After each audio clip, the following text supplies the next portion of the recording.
కుంభరాశి. కుంభరాశి వారికి ఈరోజు ఎందుకంటే నిన్న గ్రహణం సంభవించింది కాబట్టి శతభిషం కానీ ధనిష్ట 2 పాదాలు చివరివి లేదా పూర్వాభద్ర నక్షత్రము 3 పాదాల వారు, శతభిషం 4 పాదాల వారు ఈ యొక్క గ్రహణ ప్రభావం చేత వీరికి కొంత ఇబ్బంది కలగవచ్చును.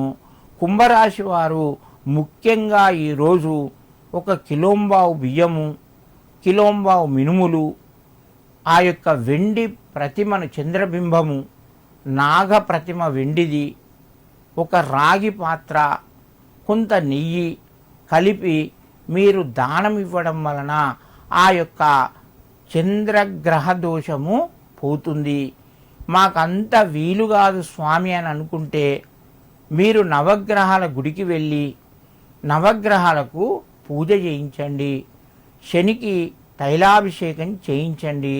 దానివలన కొంత ఉపశమనం మీకు కలుగుతూ ఉంటుంది, మీకు మంచి జరుగుతూ ఉంటుంది. ఈ రాశివారు ఈరోజు ముఖ్యంగా ఏవైనా కొత్త నిర్ణయాలు తీసుకున్నా కూడా ఆచి తూచి అడుగు వేయాలి, పెద్దల సలహాలు పాటించాలి. ఊహించని ఖర్చులు ఈరోజు మీకు పెరుగుతాయి. మీకు రావలసినటువంటి ధనపరంగా కొంత ఆలస్యం అవుతూ ఉంటుంది. మీరు పై చెప్పినటువంటి ముందుగా చెప్పిన పరిహారాలు పాటించడం వలన మీకు మరింత శుభయోగం కలుగుతూ ఉంటుంది.